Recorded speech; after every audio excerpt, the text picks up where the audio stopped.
안녕하세요. 저는 리수진입니다. 8년 전인 2017년 6월, 저는 19세였습니다. 북한 여군이었죠. 제가 오늘 들려드릴 이야기는 제 인생에서 가장 길었던 48시간에 관한 것입니다. 그 48시간 동안 저는 죽음과 마주했고, 선택을 해야 했고, 지뢰밭을 기어갔습니다. 돌아가면 죽고, 앞으로 가도 죽을 수 있는 상황이었습니다. 목숨을 걸고 탈북한 북한의 군인이 오늘 처음으로 증언합니다. 목숨 걸고 자유를 찾아온 탈북민을 구독과 좋아요로 응원해주세요. 저는 1998년 함경북도 온성군의 작은 마을에서 태어났습니다.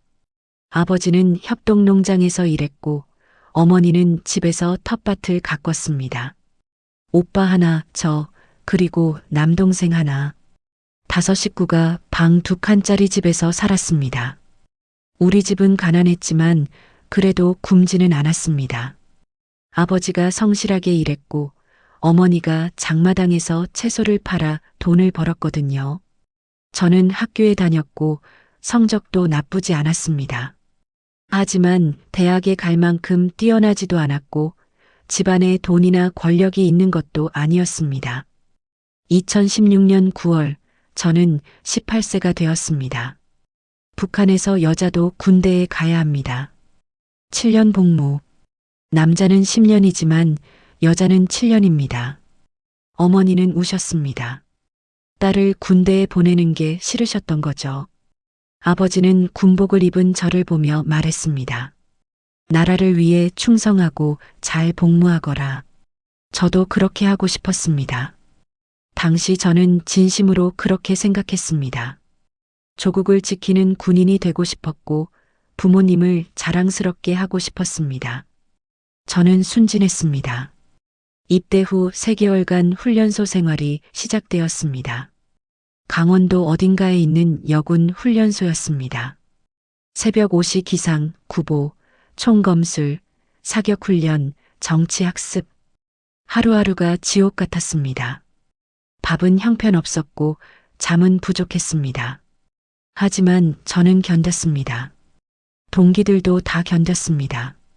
우리는 130명이었습니다. 18세부터 22세까지 다양한 나이의 여자들이었습니다. 어떤 애들은 울었고 어떤 애들은 타령을 꿈꿨습니다. 하지만 아무도 실제로 도망가지는 않았습니다. 도망가면 가족이 끝장나니까요. 3개월 후인 2016년 12월 저는 배치를 받았습니다. 함경북도 온성군 GOP 부대. 제 고향에서 그리 멀지 않은 곳이었습니다. DMZ 인근 부대였습니다. 배치받던 날 교관이 말했습니다. 너희는 조국의 최전선을 지킨다. 남조선 괴뢰들이 쳐들어오는 것을 막는 방패다. 자랑스럽게 생각하라. 저는 자랑스러웠습니다. 정말로요. 그때는요. 2017년 1월 저는 부대에 도착했습니다. 철조망이 이중으로 쳐져 있었고 감시초소들이 줄지어 서 있었습니다. 멀리 보이는 남쪽.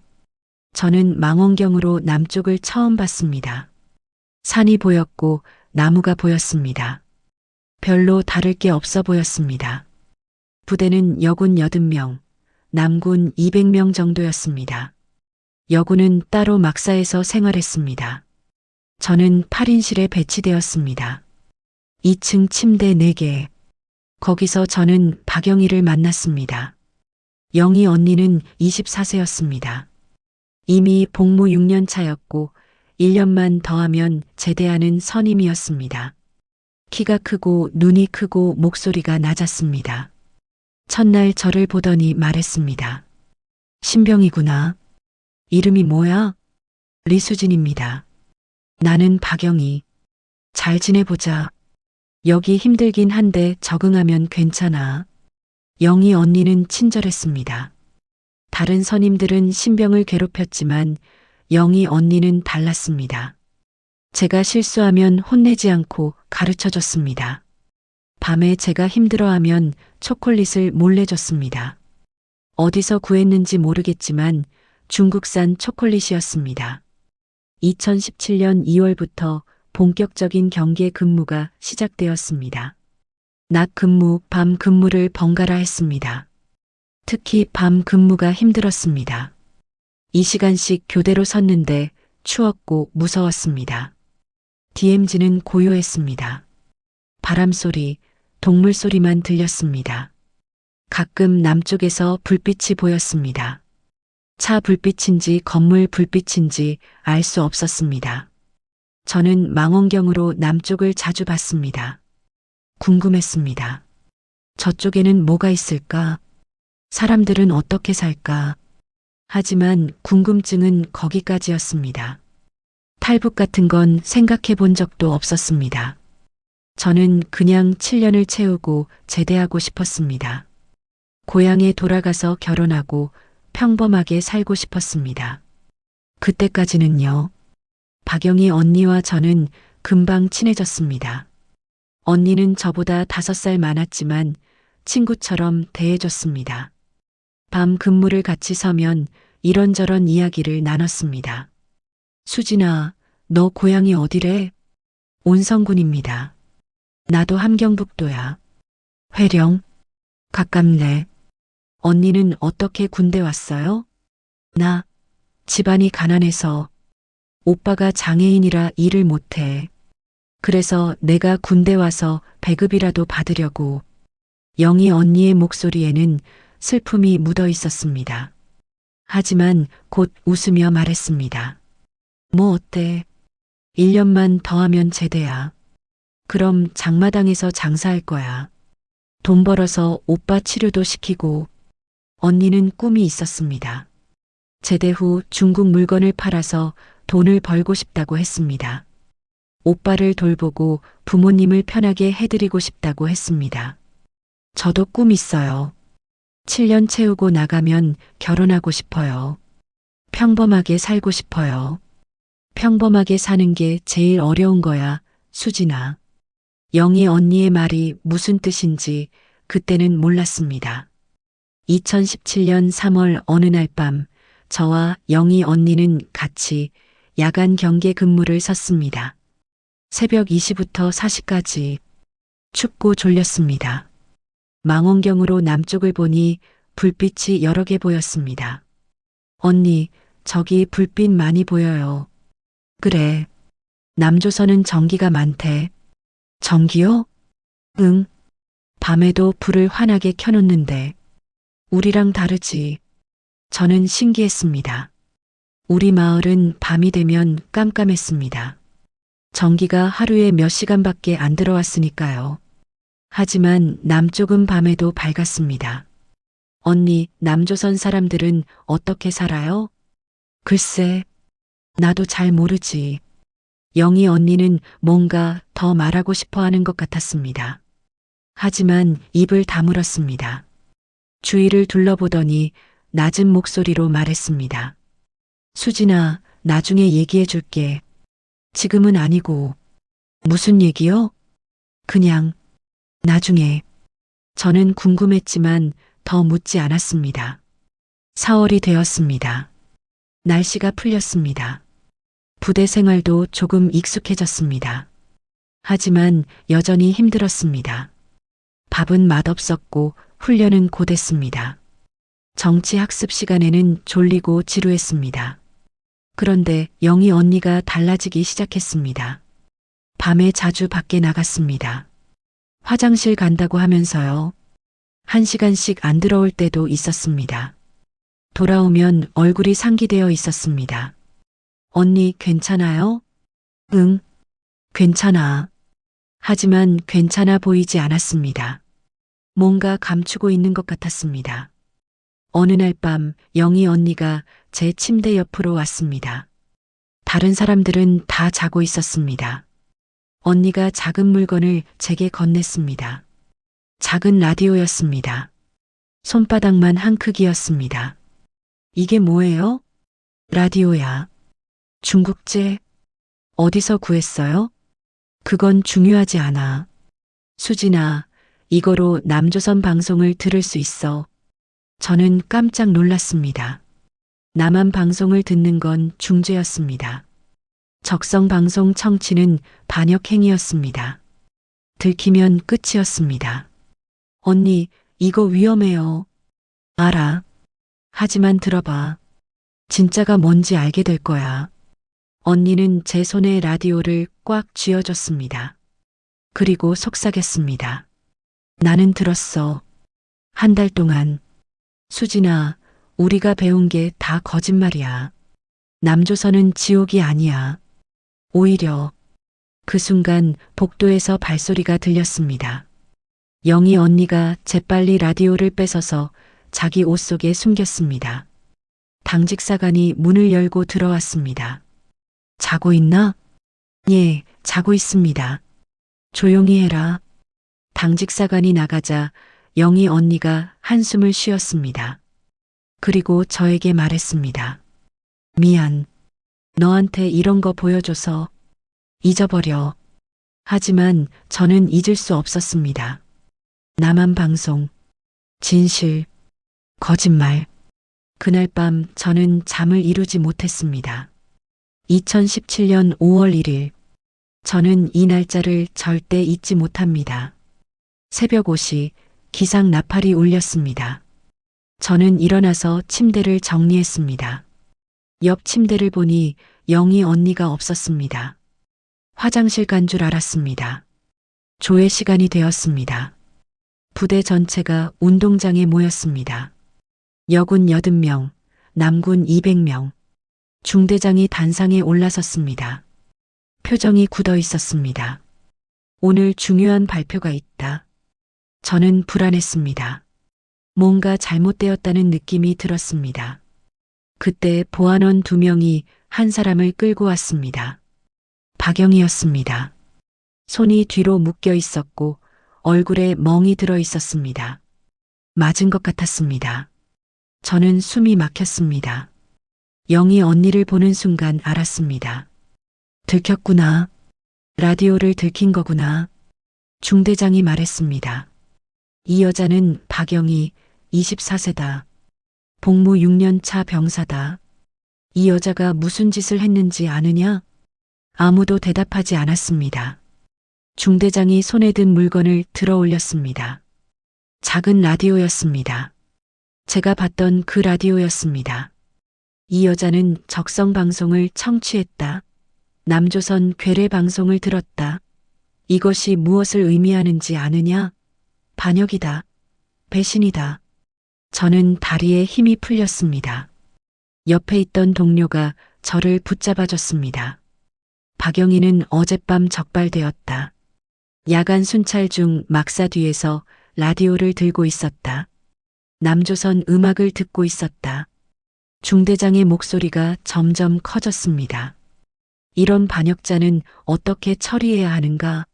인민재판이다. 인민재판, 공개재판, 그리고 그 다음은 저는 생각하고 싶지 않았습니다. 영희 언니가 고개를 들었습니다. 우리를 봤습니다. 저와 눈이 마주쳤습니다. 언니의 눈에는 눈물이 없었습니다. 대신 무언가 다른 것이 있었습니다. 체념? 분노? 아니면 후회? 언니가 입을 열었습니다. 나는 후회하지 않는다. 중대장이 소리쳤습니다. 입 닥쳐. 하지만 영희 언니는 계속 말했습니다. 나는 들었다. 진실을 들었다. 남조선은 지옥이 아니다. 사람들이 잘 산다. 자유롭게 산다. 우리는 속았다. 우리는. 보안원이 영희 언니의 입을 막았습니다. 언니는 더 이상 말하지 못했습니다. 중대장이 말했습니다. 처형은 일주일 후다. 5월 8일. 부대 전체가 참석한다. 일주일. 영희 언니에게 남은 시간은 일주일이었습니다. 그날 밤 저는 울었습니다. 이불을 뒤집어 쓰고 소리 없이 울었습니다. 왜 언니가 저에게 라디오를 보여줬을까? 왜 위험을 무릅썼을까? 저 때문일까? 제가 궁금해했으니까? 아니었습니다. 영희 언니는 진실을 알았고 그 진실을 견딜 수 없었던 겁니다. 6년 동안 군복무를 했고 조국을 위해 헌신했는데 그게 다 거짓말이었다는 걸 알았던 겁니다. 저는 그날 밤 결심했습니다. 라디오를 듣겠다고. 언니가 뭘 들었는지 알고 싶었습니다. 언니가 왜 목숨을 걸었는지 알고 싶었습니다. 하지만 라디오는 없었습니다. 영희 언니한테서 빼앗겼으니까요. 5월 2일부터 7일까지 일주일이 지옥 같았습니다.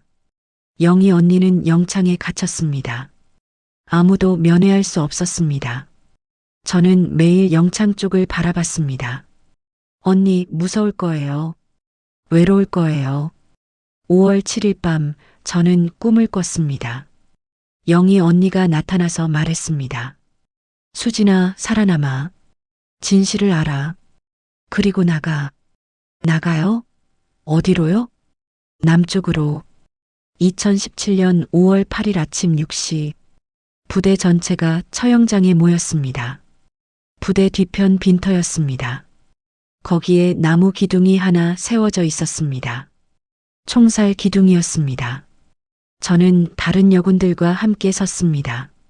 멀리서 보았습니다. 영희 언니가 끌려 나왔습니다. 흰 죄수복을 입고 있었습니다. 손이 뒤로 묶여 있었습니다. 보안원들이 언니를 기둥에 묶었습니다. 언니는 저항하지 않았습니다. 고개를 들고 하늘을 봤습니다. 새벽 하늘이 밝아오고 있었습니다. 중대장이 연단에 올라섰습니다. 동무들, 오늘 우리는 반역자를 처단한다. 박영희는 적성방송을 청취했고 조국을 배신했다. 이런 자는 살 가치가 없다. 군중들은 조용했습니다. 아무도 환호하지 않았습니다. 다들 무서워하고 있었습니다.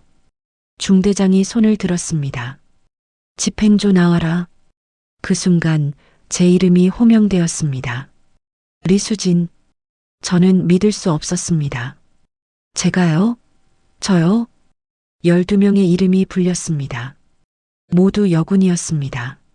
18세부터 25세까지 영희 언니와 같은 막사에서 생활했던 사람들이었습니다. 우리는 앞으로 나갔습니다. 다리가 떨렸습니다. 보안원이 우리에게 소총을 하나씩 나눠줬습니다. AK 소총이었습니다. 무거웠습니다. 중대장이 말했습니다. 너희가 집행한다. 한 명당 한 발씩 12발이면 충분하다. 빗나가지 마라. 가슴을 조준해라. 저는 소총을 잡고 있을 수 없었습니다. 손이 떨렸습니다. 옆에 있던 동료도 울고 있었습니다. 울지 마. 이것은 혁명적 임무다. 우리는 한 줄로 섰습니다. 영희 언니로부터 20m 떨어진 곳이었습니다. 언니가 우리를 봤습니다. 저와 눈이 마주쳤습니다. 언니의 입이 움직였습니다. 소리는 들리지 않았지만 입모양으로 알 수 있었습니다. 괜찮아. 저는 눈물이 났습니다. 총을 들 수 없었습니다. 조준. 중대장의 명령이 떨어졌습니다. 12명이 소총을 들어 올렸습니다. 저도 들어 올렸습니다. 조준경을 통해 영희 언니를 봤습니다. 가슴을 조준해야 했습니다. 심장을 조준해야 했습니다. 언니 미안해요. 미안해요. 사격. 총성이 울렸습니다. 12발이 동시에 발사되었습니다. 저도 쐈습니다. 방아쇠를 당겼습니다. 어디를 맞췄는지 모르겠습니다. 눈을 감았으니까요. 총성이 그치고 연기가 거쳤습니다. 영희 언니는 기둥에 그대로 묶여 있었습니다. 고개가 떨어져 있었습니다. 흰 죄수복이 붉은 피로 물들어 있었습니다. 끝났습니다. 영희 언니는 죽었습니다. 제 손으로, 우리 손으로. 중대장이 말했습니다. 이것이 반역자의 최후다. 명심하라. 조국을 배신하면 이렇게 된다. 부대원들은 해산했습니다. 하지만 저는 움직일 수 없었습니다. 그 자리에 서서 영희 언니를 봤습니다. 보안원들이 시체를 끌고 갔습니다. 묻으러 가는 것 같았습니다. 저는 그날 하루 종일 아무것도 먹지 못했습니다. 토할 것 같았습니다. 밤이 되어도 잠을 잘 수 없었습니다. 눈을 감으면 영희 언니가 보였습니다. 총소리가 들렸습니다. 피가 보였습니다. 제 손으로 쌌습니다. 명령이었지만 제 손으로 쌌습니다. 그날 밤 저는 결심했습니다. 이곳에서 벗어나야 한다고. 이 지옥에서 나가야 한다고. 하지만 어떻게? 탈부? 그건 불가능한 일 아닌가? 하지만 영희 언니의 마지막 말이 생각났습니다. 살아남아. 나가. 네, 언니. 저 나갈게요. 언니가 보고 싶었던 그곳으로 갈게요. 영희 언니가 죽은 다음 날부터 저는 잠을 잘 수 없었습니다. 눈을 감으면 그 장면이 보였습니다. 총을 드는 제 손, 조준경 속 언니의 얼굴, 방아쇠를 당기는 순간, 총성, 피, 매일 밤 악몽을 꿨습니다. 영희 언니가 나타나서 저를 봤습니다. 왜 쌌냐고 물었습니다. 저는 변명했습니다. 명령이었어요. 어쩔 수 없었어요. 하지만 언니는 계속 물었습니다. 왜? 2주 동안 저는 3kg이 빠졌습니다. 밥을 먹으면 토했습니다. 훈련 중에도 집중할 수 없었습니다. 상관이 소리쳤습니다. 리수진, 정신 차려. 예. 하지만 정신을 차릴 수 없었습니다. 저는 계속 생각했습니다. 영희 언니가 들었던 남한 방송, 언니가 알았던 진실, 언니가 원했던 자유, 저도 알고 싶었습니다. 진실이 뭔지, 우리가 배운 게 정말 거짓말인지. 5월 15일 저는 처음으로 담배를 피웠습니다. 다른 여군이 몰래 준 것이었습니다. 북한산 담배 독했습니다. 기침이 났지만 계속 피웠습니다. 담배 연기가 폐를 채웠습니다. 조금 진정되는 것 같았습니다. 같은 날 밤 저는 영희 언니가 묻힌 곳을 찾아갔습니다. 부대 뒤편 산 언저리였습니다. 표지판도 없었습니다. 그냥 흙무덤이었습니다. 저는 무덤 앞에 앉았습니다. 말을 걸었습니다. 언니, 저예요. 수진이에요. 미안해요. 제가 쌌어요. 제 손으로 쌌어요. 용서해 주세요. 바람이 불었습니다. 나뭇잎이 흔들렸습니다. 답은 없었습니다. 언니가 말했잖아요. 살아남으라고. 나가라고. 저 어떻게 나가요? 방법을 모르겠어요. 그때 뒤에서 목소리가 들렸습니다. 거기서 뭐해? 저는 돌아봤습니다. 정치장교 김철호였습니다. 43세, 뚱뚱하고 눈이 작고 항상 술 냄새가 났습니다. 저는 벌떡 일어났습니다. 보고합니다. 산책하고 있었습니다. 산책? 여기서? 반역자 무덤 앞에서? 저는 대답할 수 없었습니다. 김철호가 가까이 왔습니다. 제 얼굴을 들여다봤습니다. 술 냄새가 심했습니다. 너 리수진이지? 집행조였지? 예. 힘들었겠구나. 동료를 쏘는 게 쉬운 일은 아니지. 하지만 잘했어. 혁명적 임무를 완수했어. 칭찬한다. 김철호가 제 어깨를 쓰다듬었습니다. 저는 몸이 굳었습니다. 뭔가 이상했습니다. 그의 손이 너무 오래 머물렀습니다. 앞으로 힘든 일 있으면 나한테 와. 내가 도와줄게. 예. 김철호가 돌아서 갔습니다. 저는 한숨을 쉬었습니다. 기분이 나빴습니다. 더러운 느낌이었습니다. 5월 20일 저는 다시 야간 경계 근무를 섰습니다. 이번에는 혼자였습니다. 새벽 2시부터 4시까지 감시초소에서 남쪽을 봤습니다. 남쪽에 불빛이 많았습니다. 어떤 불빛은 움직였습니다. 차인 것 같았습니다. 어떤 불빛은 고정되어 있었습니다. 건물인 것 같았습니다. 저는 생각했습니다. 저기 가면 어떨까? 저 불빛 아래서 살면 어떨까? 영희 언니가 듣고 싶었던 음악을 들으면 어떨까? 하지만 불가능했습니다. DMZ는 지뢰밭이었습니다. 철조망이 이중으로 쳐져 있었습니다. 감시 초소가 500m마다 있었습니다. 군견이 순찰했습니다. 혼자서는 절대 넘을 수 없었습니다. 그때 무전기에서 소리가 났습니다. 리수진, 응답하라. 예, 응답합니다. 근무 교대다. 내려와라. 알겠습니다. 저는 초소에서 내려왔습니다. 교대 요원이 올라갔습니다. 저는 막사로 돌아가려고 했습니다. 그때 누군가 제 팔을 잡았습니다. 김철호였습니다. 또였습니다. 리수진, 잠깐만. 예, 나 좀 따라와. 할 얘기가 있어. 저는 불안했습니다. 하지만 거부할 수 없었습니다. 정치장교의 명령이었으니까요. 김철호는 저를 부대 본부 건물로 데려갔습니다. 1층 끝에 작은 방이 있었습니다. 정치교육실이라는 팻말이 붙어 있었습니다. 들어가. 저는 들어갔습니다. 방은 좁았습니다. 책상 하나, 의자 둘, 김일성, 초상화 하나.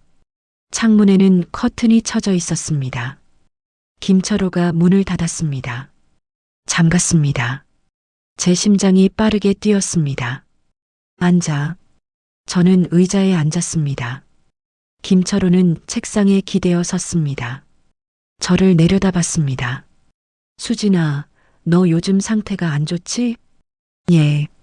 죄송합니다. 박영희 때문이지? 예. 이해해. 동료를 쏘는 게 쉬운 일은 아니야. 하지만 넌 잘했어. 명령을 따랐어. 충성스러운 거야. 저는 고개를 숙였습니다. 그런데 말이야, 수진아. 나는 걱정이 돼. 뭐가요? 너도 박영희처럼 될까봐. 저는 고개를 들었습니다. 김철호가 웃고 있었습니다. 기분 나쁜 웃음이었습니다. 박영희도 처음에는 괜찮았어. 충성스러운 군인이었지. 하지만 뭔가 잘못 생각하기 시작했어. 의심하기 시작했어. 그리고 결국 저는 두려웠습니다. 김철호가 뭘 알고 있는 걸까? 제가 탈북을 생각하고 있다는 걸 알까? 나는 너를 지켜보고 있어, 수진아. 내가 무슨 생각을 하는지 알아. 조심해야 해. 저는 아무 말도 하지 못했습니다. 김철호가 가까이 왔습니다. 제 의자 팔걸이에 손을 짚었습니다. 얼굴이 가까워졌습니다. 하지만 나는 너를 도와줄 수 있어. 내가 나한테 잘하면. 무슨 뜻인지 알았습니다. 저는 온몸이 얼어붙었습니다. 김철호의 손이 제 어깨로 내려왔습니다. 목으로 내려왔습니다. 예쁘네. 19살. 어려. 내 이상형이야. 저는 의자에서 벌떡 일어났습니다. 뒤로 물러섰습니다. 보고합니다. 저 돌아가야 합니다. 아직 끝나지 않았어. 김철호가 다가왔습니다. 저를 벽으로 몰았습니다. 도망갈 곳이 없었습니다. 조용히 해. 소리 지르지 마. 소리 지르면 너만 손해야. 누가 믿겠어? 19살 일반병이야. 나는 정치장교야. 김철호의 손이 제 옷깃을 잡았습니다. 잡아당겼습니다. 그 순간 저는 영희 언니가 생각났습니다. 언니가 말했습니다. 살아남아라. 저는 무릎을 들어 올렸습니다. 김철호의 사타구니를 쳤습니다. 세게, 전력으로, 으악. 김철호가 비명을 지르며 주저앉았습니다. 저는 기회를 놓치지 않았습니다. 문으로 달려갔습니다. 문고리를 돌렸습니다. 잠겨 있었습니다. 열쇠가 필요했습니다. 뒤에서 김철호가 일어섰습니다. 이 미친년이. 저는 책상 위에서 뭔가를 집었습니다. 책이었습니다. 김일성 저작집이었습니다. 김철호에게 던졌습니다. 얼굴에 맞았습니다. 그 사이 저는 열쇠를 찾았습니다. 김철호의 주머니에 있었습니다. 빼앗았습니다. 문을 열었습니다. 서라고. 저는 복도로 뛰쳐나갔습니다. 뛰었습니다. 뒤에서 김철호가 쫓아왔습니다. 하지만 저는 더 빨랐습니다.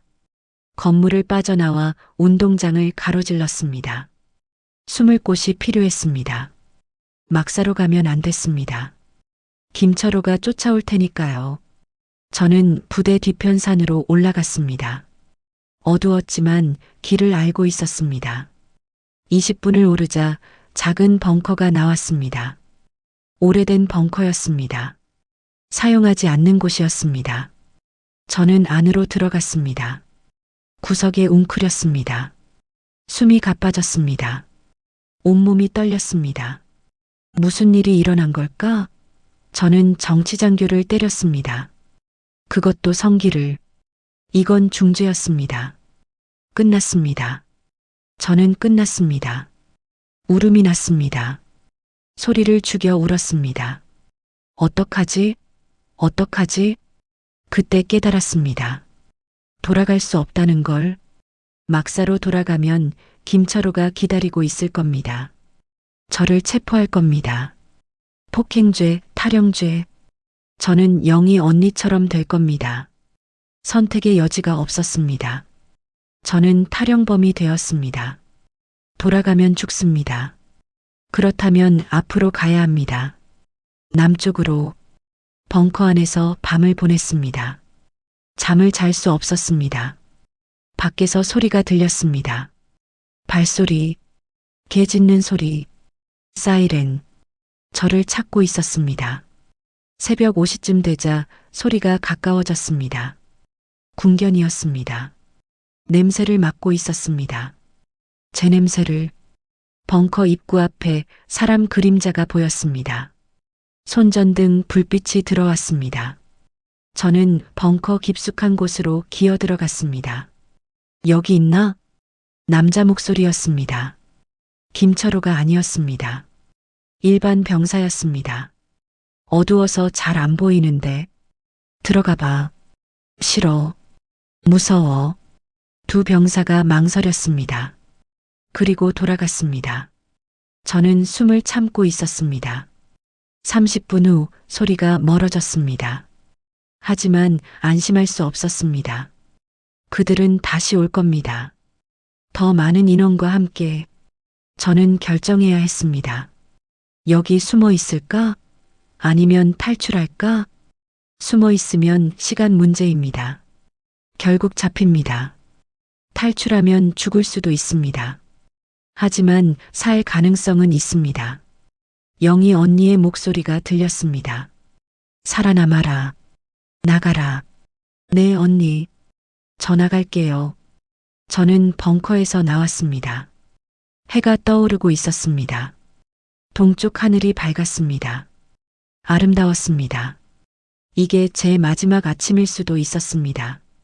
부대에서 멀어져야 했습니다. 저는 산을 넘기 시작했습니다. 남쪽으로, DMZ 쪽으로. 지형을 알고 있었습니다. 3개월 동안 순찰하면서 외웠습니다. 철조망의 위치, 감시초소의 위치, 지뢰밭의 대략적인 위치. 하지만 대략적으로만 알았습니다. 정확한 지도는 없었습니다. 지뢰가 정확히 어디 있는지는 몰랐습니다. 이 시간을 걸었습니다. 오전 7시쯤 되자 총소리가 들렸습니다. 뒤에서였습니다. 저를 쏘는 걸까? 아니면 경고 사격일까? 저는 뛰기 시작했습니다. 나무 사이를 헤치고 달렸습니다. 숨이 찼습니다. 다리가 아팠습니다. 하지만 멈출 수 없었습니다. 30분을 뛰자 첫 번째 철조망이 나왔습니다. 녹슬고 오래된 철조망이었습니다. 2m 높이였습니다.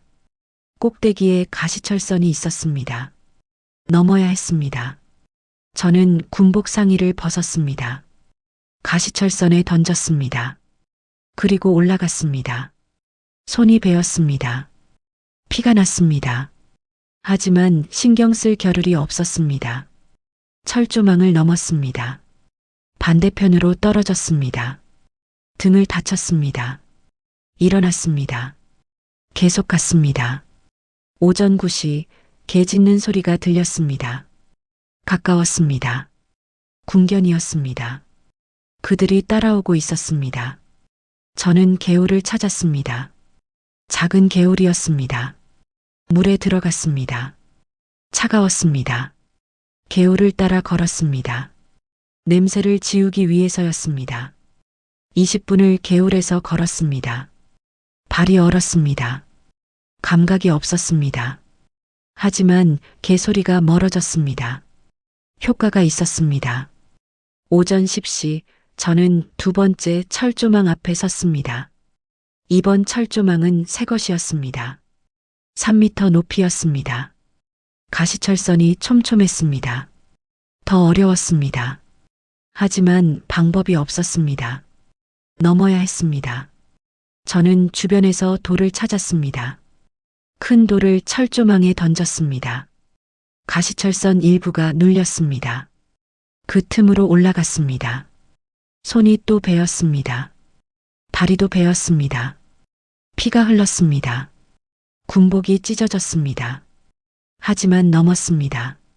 이제 저는 DMZ 안에 있었습니다. 지뢰밭이었습니다. DMZ는 조용했습니다. 새소리도 없었습니다. 바람소리만 들렸습니다. 풀이 무성했습니다. 오랫동안 사람이 들어오지 않은 곳이었습니다. 그리고 곳곳에 표지판이 있었습니다.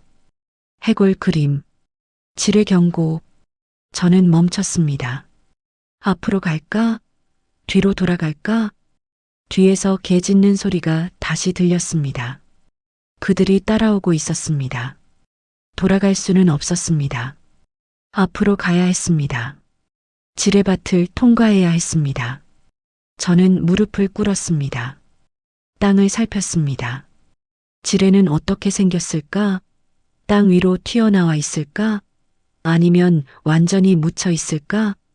부대에서 지뢰 교육을 받은 적이 있었습니다. 지뢰는 보통 10cm 깊이에 묻혀 있습니다. 땅이 조금 불룩하거나 색이 다를 수 있습니다.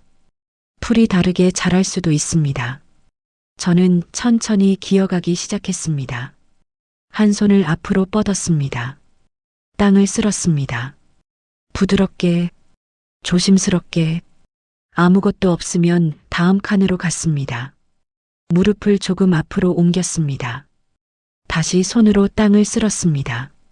30분에 10m를 갔습니다. 땀이 났습니다. 5월이었지만 더웠습니다.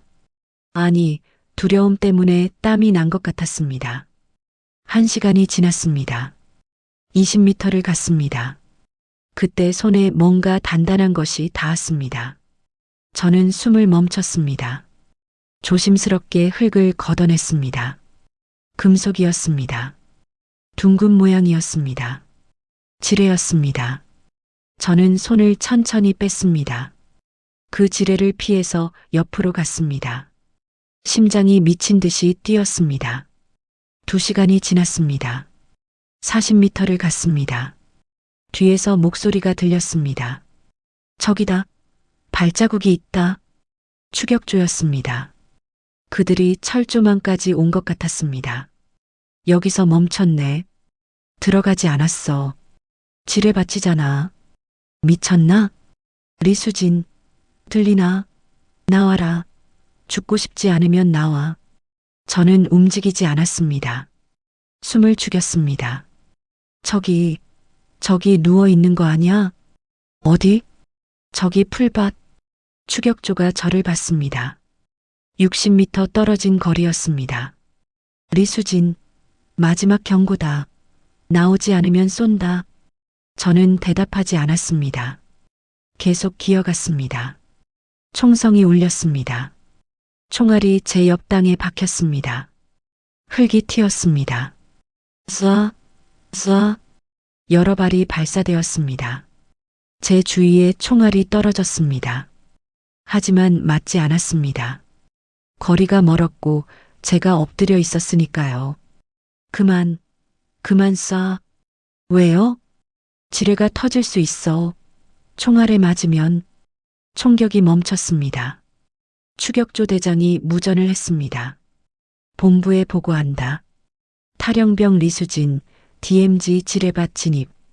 사살 불가능. 지뢰에 의한 자폭 예상. 대기 중.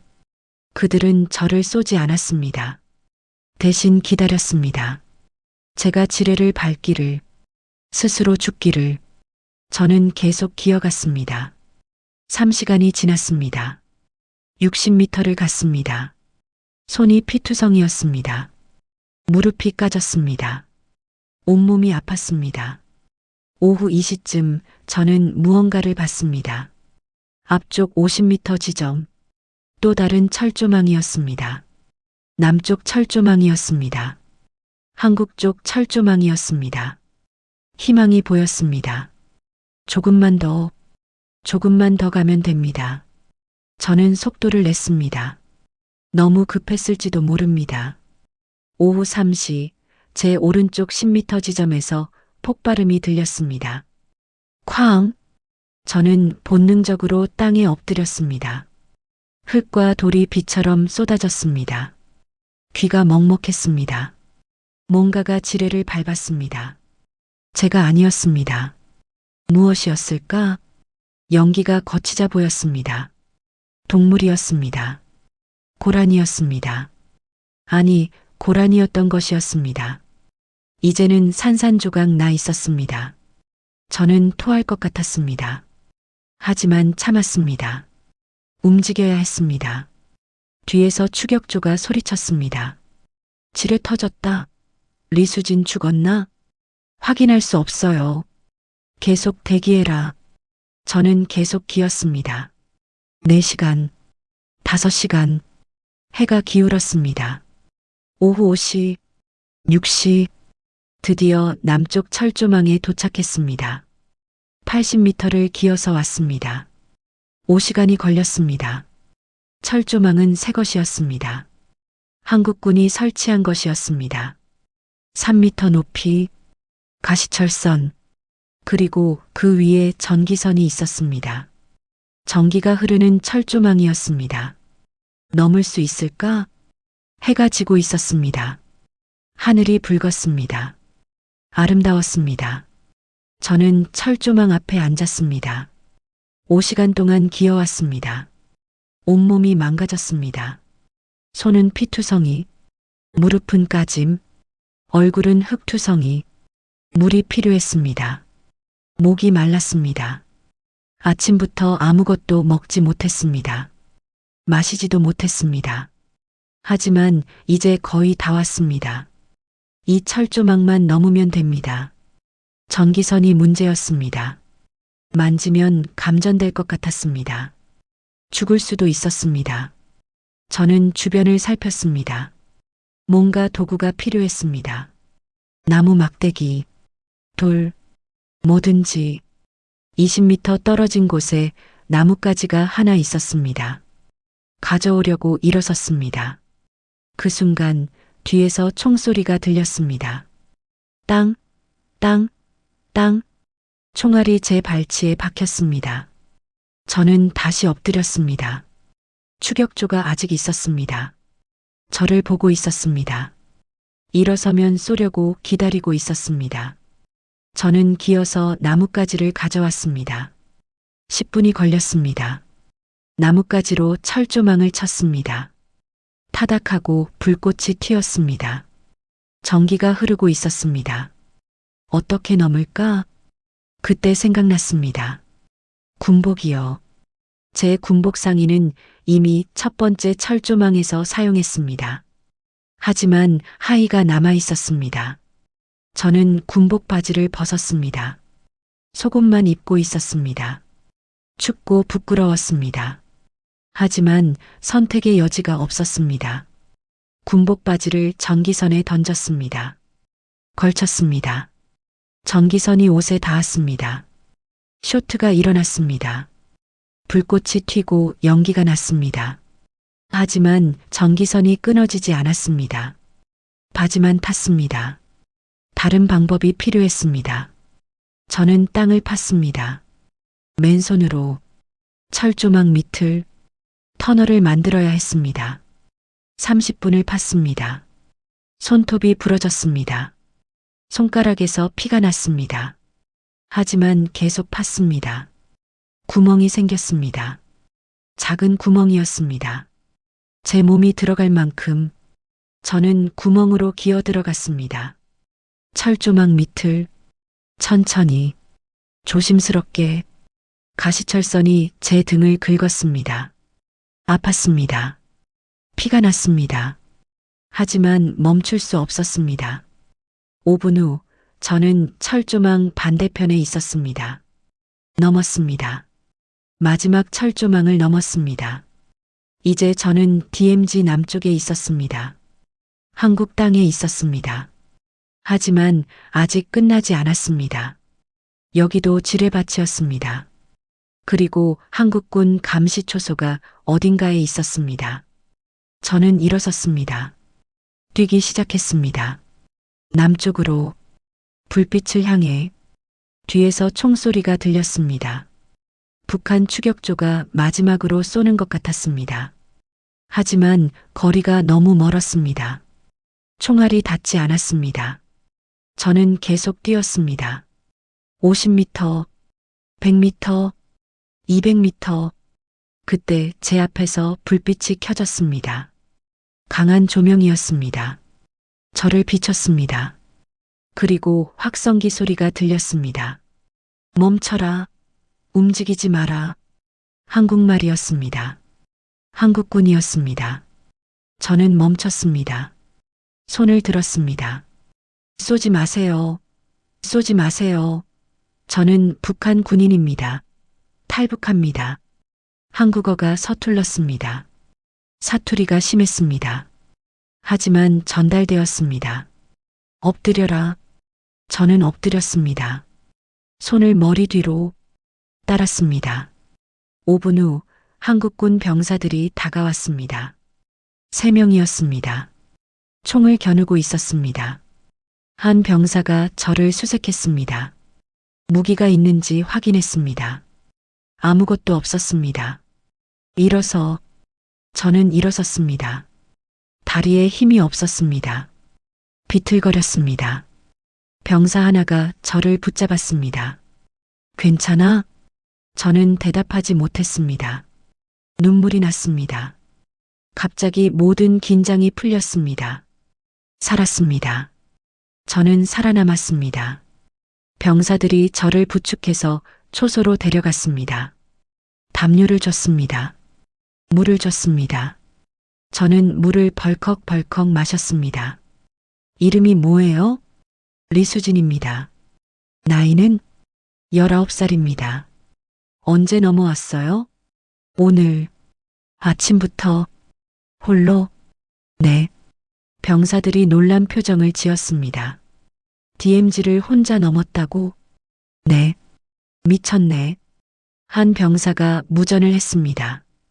본부에 보고합니다.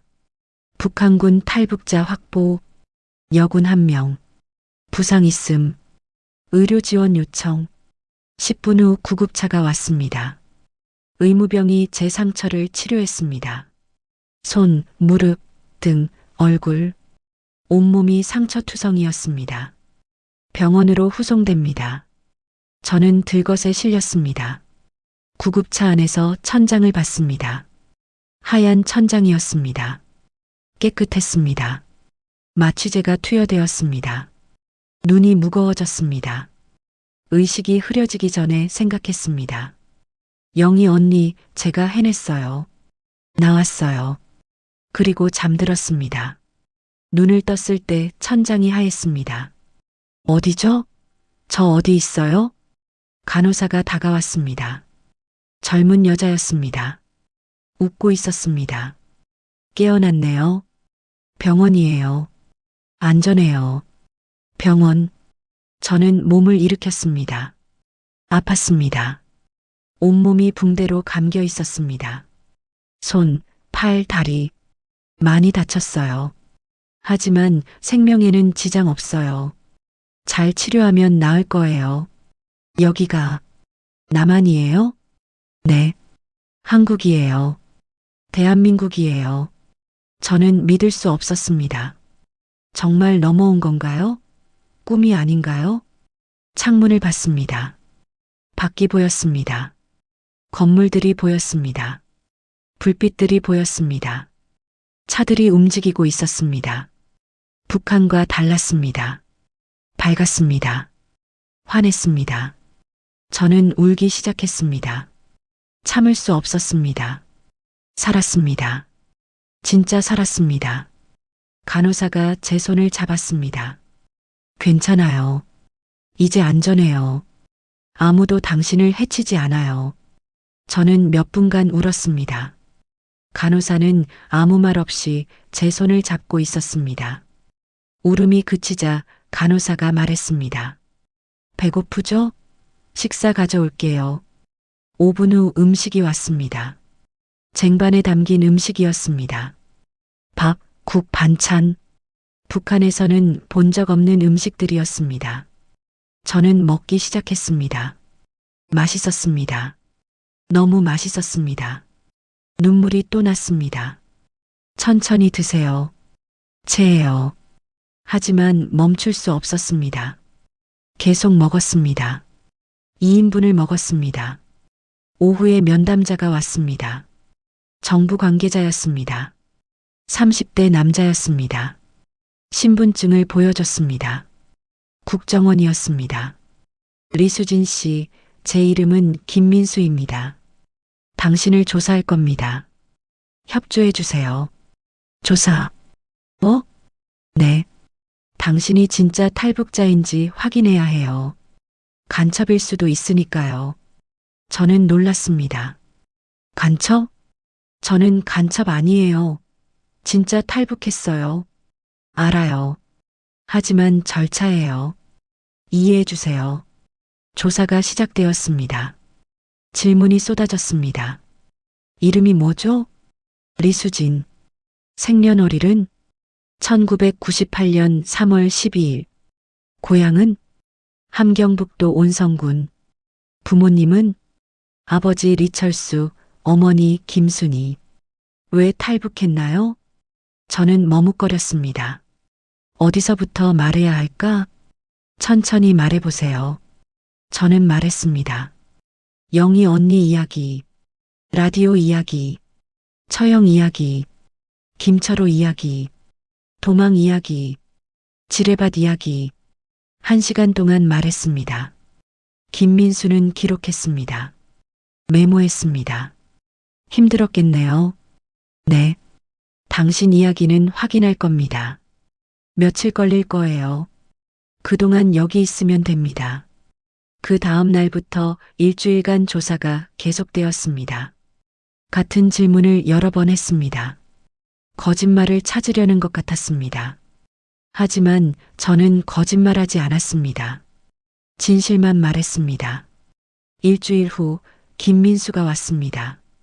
축하합니다. 통과했어요. 당신은 진짜 탈북자예요. 저는 안도했습니다. 이제 어떻게 되죠? 하나원에 갈 겁니다. 적응 교육을 받는 곳이에요. 거기서 3개월 있으면 돼요. 그 다음에는 자유예요.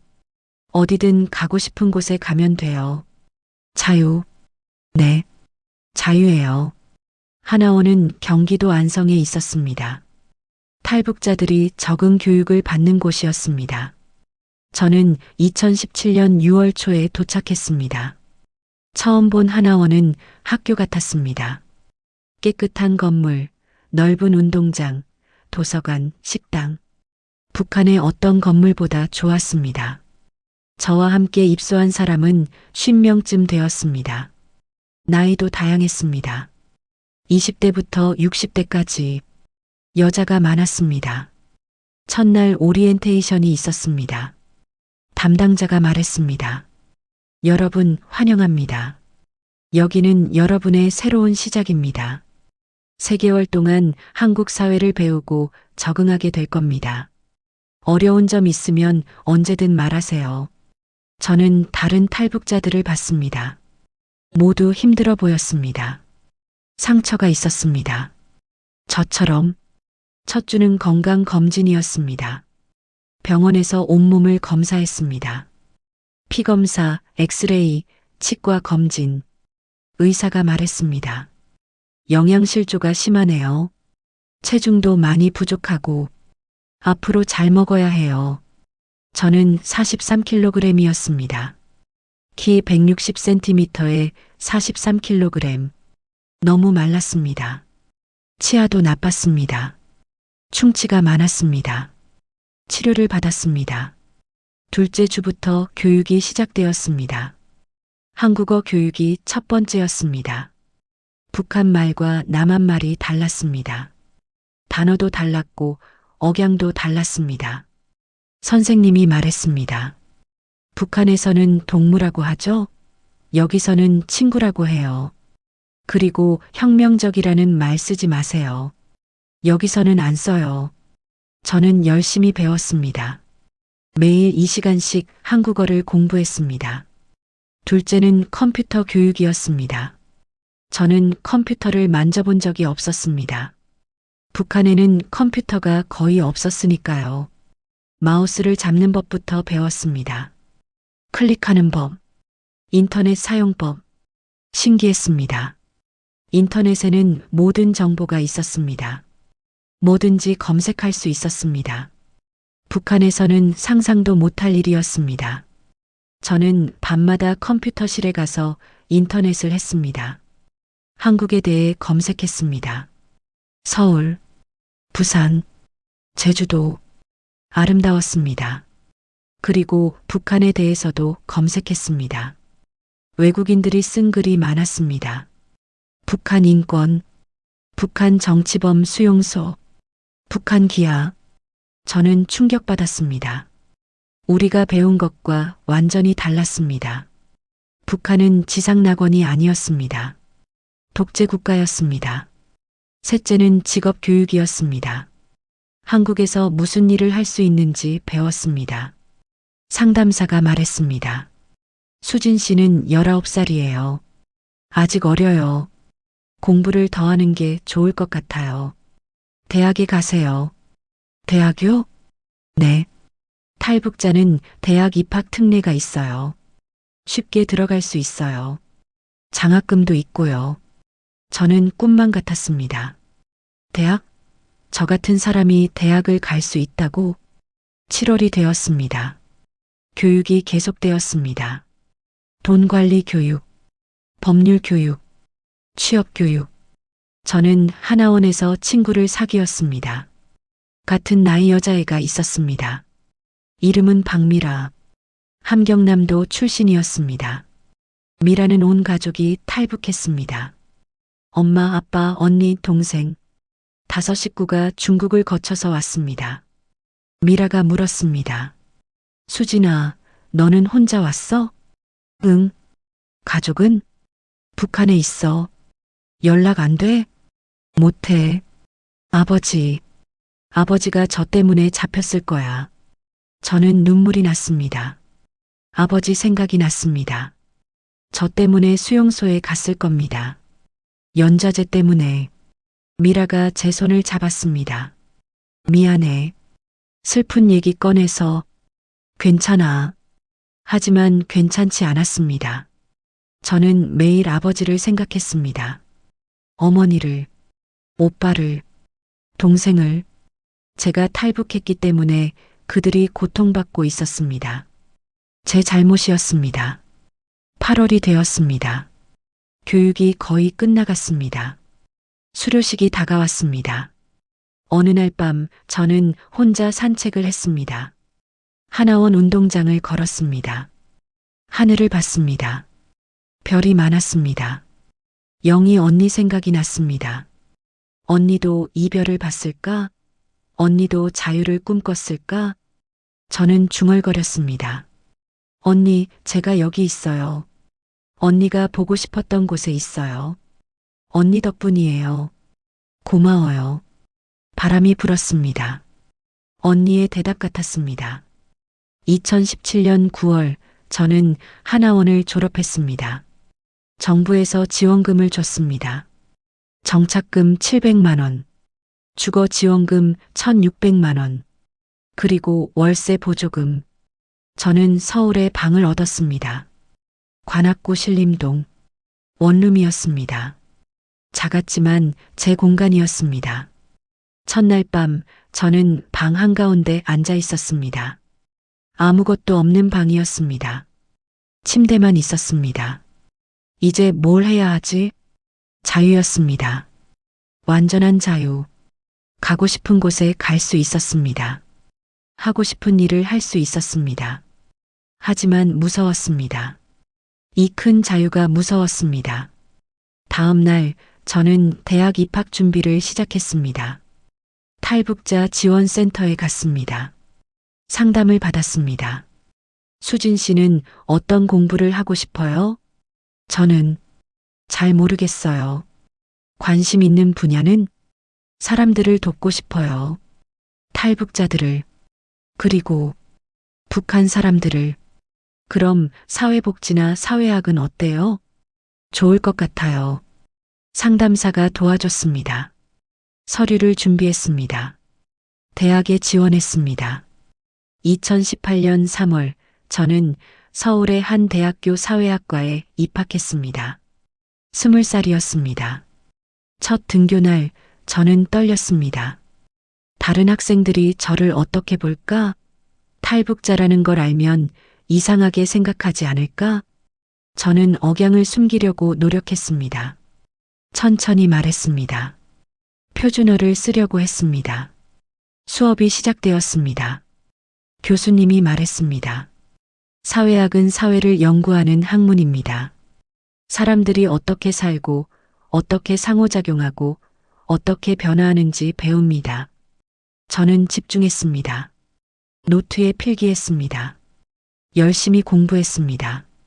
점심시간에 한 여학생이 말을 걸었습니다. 안녕, 나는 김지은이야. 넌? 저는 리수진이에요. 어디서 왔어? 함경. 아니, 서울이요. 저는 거짓말했습니다. 탈북자라는 걸 숨겼습니다. 지은이는 친절했습니다. 저를 친구들에게 소개했습니다. 저는 조심스럽게 어울렸습니다. 하지만 힘들었습니다. 다른 학생들은 저와 달랐습니다. 그들은 한국에서 태어나 자랐습니다. 한국 문화를 알았습니다. K-팝을 알았습니다. 영화를 알았습니다. 저는 아무것도 몰랐습니다. 대화에 끼지 못했습니다. 수진아, 아이유 좋아해? 아이유요? 응, 가수. 몰라. 아, 잘 모르겠어요. 진짜? 어떻게 아이유를 모를 수 있어? 저는 웃으며 얼버무렸습니다. 하지만 속으로는 외로웠습니다. 저는 도서관에서 많은 시간을 보냈습니다. 책을 읽었습니다. 한국에 대해 공부했습니다. 따라잡으려고 노력했습니다. 2018년 여름 저는 탈북자 모임에 갔습니다. 하나원에서 알던 사람들이 있었습니다. 미라도 있었습니다. 수진아, 오랜만이야. 미라야. 우리는 껴안았습니다. 대학 어때? 좋아. 근데 좀 힘들어. 너는? 나도. 적응이 쉽지 않아. 우리는 카페에 앉아 이야기를 나눴습니다. 각자의 어려움을, 외로움을, 그리움을. 가족 생각 많이 나? 응. 매일 생각해. 엄마, 아빠. 잘 있을까? 미라의 눈에 눈물이 고였습니다.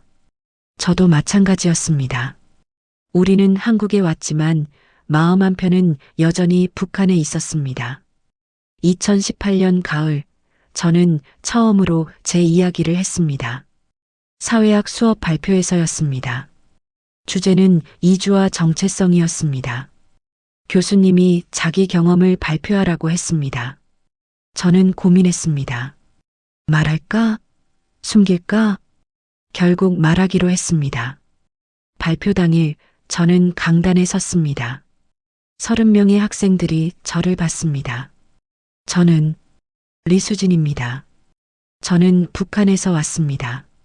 교실이 조용해졌습니다. 모두가 놀란 표정이었습니다. 저는 계속 말했습니다. 제 이야기를, 군대 이야기, 영희 언니 이야기, 탈북 이야기, 20분을 말했습니다. 끝났을 때 교실은 여전히 조용했습니다. 그리고 박수가 터졌습니다. 모두가 박수를 쳤습니다. 발표 후 많은 학생들이 저에게 왔습니다.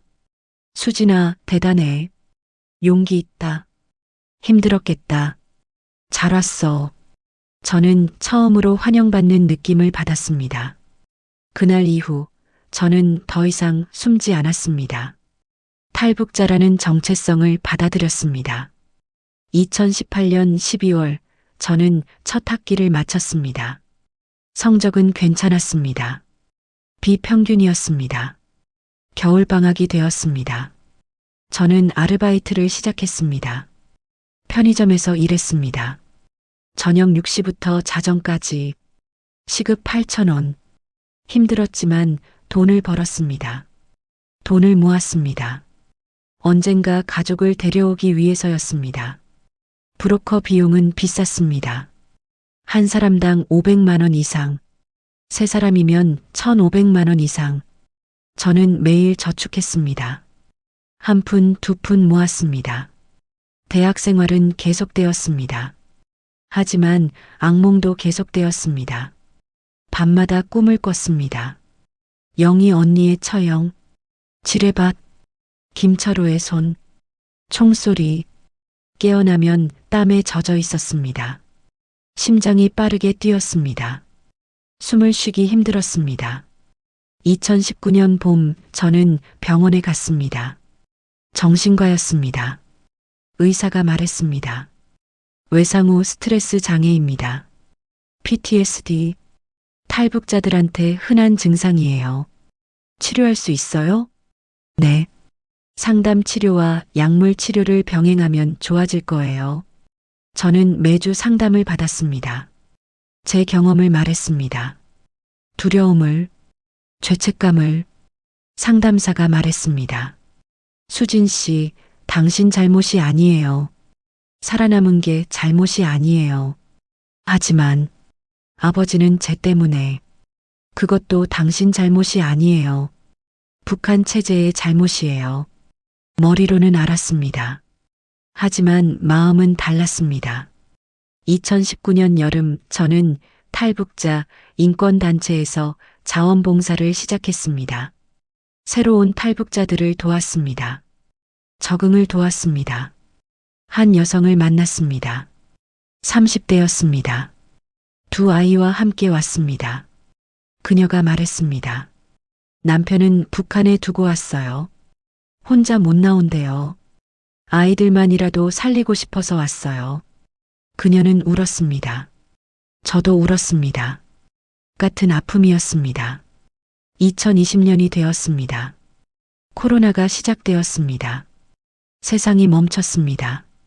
대학은 온라인 수업으로 바뀌었습니다. 저는 방에 갇혔습니다. 혼자 있는 시간이 많아졌습니다. 생각이 많아졌습니다.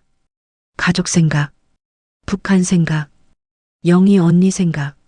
저는 영희 언니에 대해 조사하기. 대학 생활은 계속되었습니다. 하지만 악몽도 계속되었습니다. 밤마다 꿈을 꿨습니다. 영희 언니의 처형, 지뢰밭, 김철우의 손, 총소리, 깨어나면 땀에 젖어 있었습니다. 심장이 빠르게 뛰었습니다. 숨을 쉬기 힘들었습니다. 2019년 봄 저는 병원에 갔습니다. 정신과였습니다. 의사가 말했습니다. 외상 후 스트레스 장애입니다. PTSD, 탈북자들한테 흔한 증상이에요. 치료할 수 있어요? 네. 상담 치료와 약물 치료를 병행하면 좋아질 거예요. 저는 매주 상담을 받았습니다. 제 경험을 말했습니다. 두려움을, 죄책감을 상담사가 말했습니다. 수진 씨, 당신 잘못이 아니에요. 살아남은 게 잘못이 아니에요. 하지만 아버지는 쟤 때문에 고통받고 계실 거예요. 그것도 당신 잘못이 아니에요. 북한 체제의 잘못이에요. 머리로는 알았습니다. 하지만 마음은 달랐습니다. 2019년 여름 저는 탈북자 인권단체에서 자원봉사를 시작했습니다. 새로운 탈북자들을 도왔습니다. 적응을 도왔습니다. 한 여성을 만났습니다. 30대였습니다. 두 아이와 함께 왔습니다. 그녀가 말했습니다. 남편은 북한에 두고 왔어요. 혼자 못 나온대요. 아이들만이라도 살리고 싶어서 왔어요. 그녀는 울었습니다. 저도 울었습니다. 같은 아픔이었습니다. 2020년이 되었습니다. 코로나가 시작되었습니다. 세상이 멈췄습니다. 대학은 온라인 수업으로 바뀌었습니다. 저는 방에 갇혔습니다. 혼자 있는 시간이 많아졌습니다. 생각이 많아졌습니다. 가족 생각, 북한 생각, 영희 언니 생각. 저는 영희 언니에 대해 조사하기 시작했습니다. 인터넷에서 검색했습니다. 2017년 5월 북한군 처형 사건. 아무것도 나오지 않았습니다. 당연했습니다. 북한은 그런 정보를 공개하지 않았으니까요. 하지만 저는 계속 찾았습니다. 탈북자 커뮤니티에 글을 올렸습니다. 2017년 5월 함경북도 GOP 부대에서 여군 박영희 처형 사건 아시는 분? 며칠 후 댓글이 달렸습니다. 저도 그 부대 출신입니다. 2018년에 탈북했어요. 그 사건 알아요. 부대에서 계속 교육 자료로 사용했어요. 반역자의 말로라고요. 저는 울었습니다. 영희 언니가 교육 자료가 되었습니다. 경고의 사례가 되었습니다. 더 참을 수 없었습니다. 저는 영희 언니를 위해 뭔가 해야 했습니다. 2020년 가을, 저는 첫 강연을 했습니다. 탈북자 모임에서였습니다. 20명 정도 모였습니다. 저는 제 이야기를 했습니다. 영희 언니 이야기를, 처형 이야기를, 탈북 이야기를. 사람들은 조용히 들었습니다. 몇몇은 울었습니다. 강연이 끝나고 한 남자가 다가왔습니다. 50대였습니다. 수진 씨, 고맙습니다. 제 딸도 북한에 있어요. 소식을 모르겠어요. 당신 이야기를 들으니 딸 생각이 나네요. 저는 그의 손을 잡았습니다. 꼭 다시 만나실 거예요. 하지만 확신할 수 없었습니다. 북한에 남은 가족들은 대부분 다시 만날 수 없었습니다. 그날 밤 저는 결심했습니다. 더 많은 사람들에게 말해야겠다고. 북한의 진실을, 탈북자의 아픔을. 영희 언니가 원했던 것도 그거였을 겁니다. 진실을 알리는 것. 2021년 봄 저는 대학교 3학년이 되었습니다. 23살이었습니다. 사회학 수업에서 북한 인권에 대한 프로젝트를 진행했습니다. 저는 탈북 여성의 경험을 주제로 선택했습니다. 인터뷰를 진행했습니다. 10명의 탈북 여성을 만났습니다. 그들의 이야기를 들었습니다. 한 여성은 중국에서 인신매매를 당했습니다. 한 여성은 가족과 헤어졌습니다. 한 여성은 아이를 북한에 두고 왔습니다. 모두 상처가 있었습니다. 모두 눈물이 있었습니다. 프로젝트를 마치고 저는 보고서를 썼습니다. 50페이지였습니다. 교수님이 칭찬했습니다. 이거 정말 좋은데요. 학회에 발표해보는 게 어때요? 학회요? 네. 한국사회학회에서 학생 세션이 있어요. 지원해보세요. 저는 지원했습니다. 그리고 선정되었습니다. 2021년 6월 저는 처음으로 학회에서 발표했습니다. 서울 시내 호텔에서 열렸습니다. 청중이 100명쯤 되었습니다. 교수들, 학생들, 연구자들. 저는 떨렸습니다. 하지만 해야 했습니다. 발표를 시작했습니다. 제 연구를, 탈북 여성들의 목소리를 30분을 발표했습니다. 끝나고 질문이 쏟아졌습니다. 수진 씨 본인도 탈북자신가요? 네, 맞습니다. 언제 오셨어요? 2017년입니다. DMZ를 통해 오셨다고요? 네. 혼자 넘었습니다. 청중이 놀랐습니다. 박수가 나왔습니다. 발표 후 많은 사람들이 명함을 줬습니다. 연락하자고 했습니다. 협력하자고 했습니다. 한 기자가 다가왔습니다. 40대 여자였습니다. 안녕하세요. 저는 조선일보 기자입니다. 수진 씨 이야기를 기사로 쓰고 싶은데 괜찮으세요? 저는 망설였습니다. 기사가 나가면 많은 사람들이 알게 됩니다.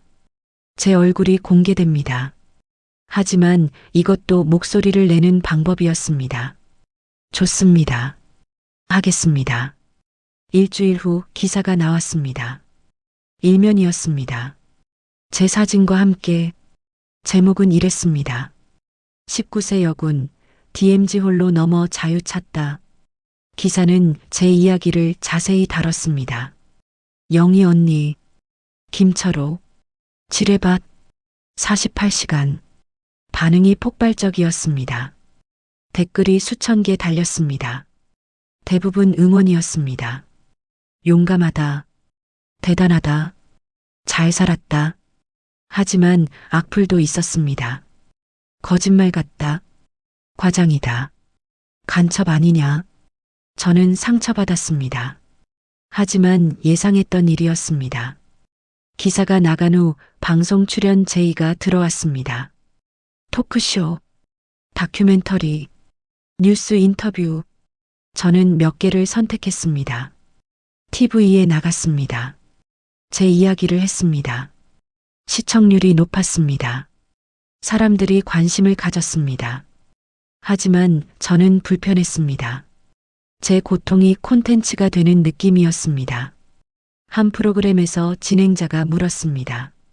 지뢰밭을 기어갈 때 어떤 기분이었어요? 무서웠죠? 저는 답하기 싫었습니다. 그 기억을 다시 떠올리고 싶지 않았습니다. 하지만 카메라가 돌아가고 있었습니다. 대답해야 했습니다. 네, 무서웠습니다. 죽을 것 같았습니다. 진행자가 웃으며 말했습니다. 그래도 살아서 다행이에요. 이제 한국에서 행복하시죠? 저는 웃었습니다. 카메라를 위해 웃었습니다. 하지만 속으로는 울고 있었습니다. 2021년 말 저는 방송 출연을 중단했습니다. 더 이상 못하겠다고 판단했습니다. 대신 다른 방법을 찾았습니다. 글쓰기였습니다. 블로그를 시작했습니다. 제 경험을 글로 썼습니다. 북한에서의 삶, 탈북 과정, 한국에서의 적응. 사람들이 읽었습니다. 댓글을 달았습니다. 공감했습니다. 저는 매주 글을 썼습니다. 글쓰기는 치유였습니다. 제 경험을 정리하는 과정이었습니다. 2022년이 되었습니다. 저는 대학교 4학년이 되었습니다. 졸업이 다가왔습니다. 진로를 고민했습니다. 무엇을 할까? 대학원에 갈까? 취업할까? 교수님이 제안했습니다. 수진 씨, 대학원에서 북한 연구를 계속하는 게 어때요? 당신만의 관점이 있잖아요. 저는 고민했습니다. 계속 북한을 연구할까? 아니면 완전히 새로운 삶을 시작할까? 결국 선택했습니다. 대학원에 가기로 했습니다. 북한 인권을 연구하기로 했습니다. 영희 언니를 위해서였습니다. 아직 북한에 있는 사람들을 위해서였습니다. 2023년 3월 15일. 이 날짜도 잊을 수 없습니다. 저는 대학원 1학년이었습니다. 25살이었습니다.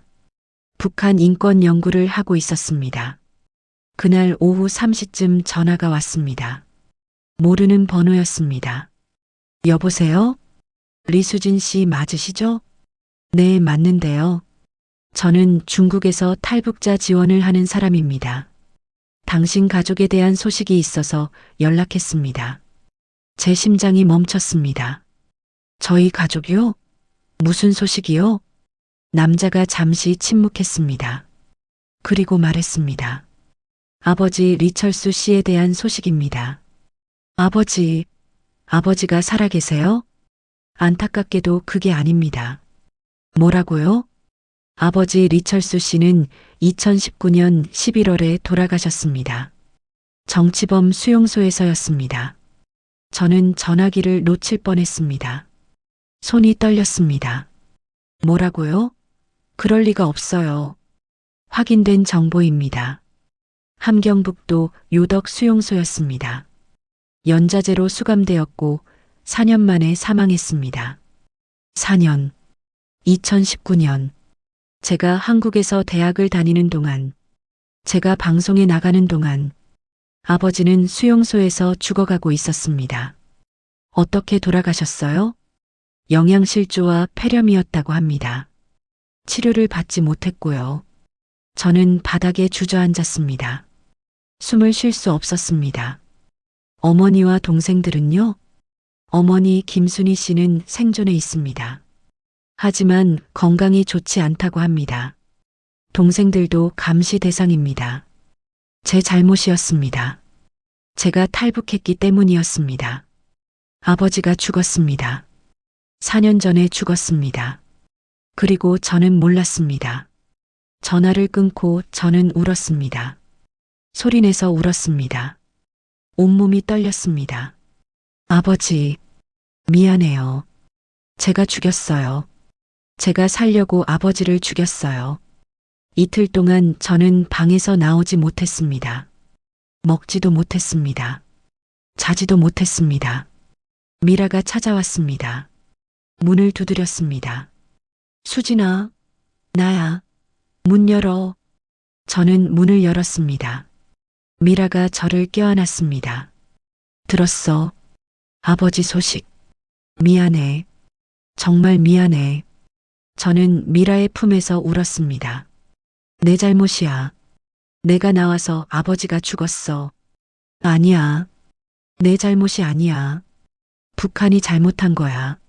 하지만 제가 안 나왔으면 아버지는 살았을 거예요.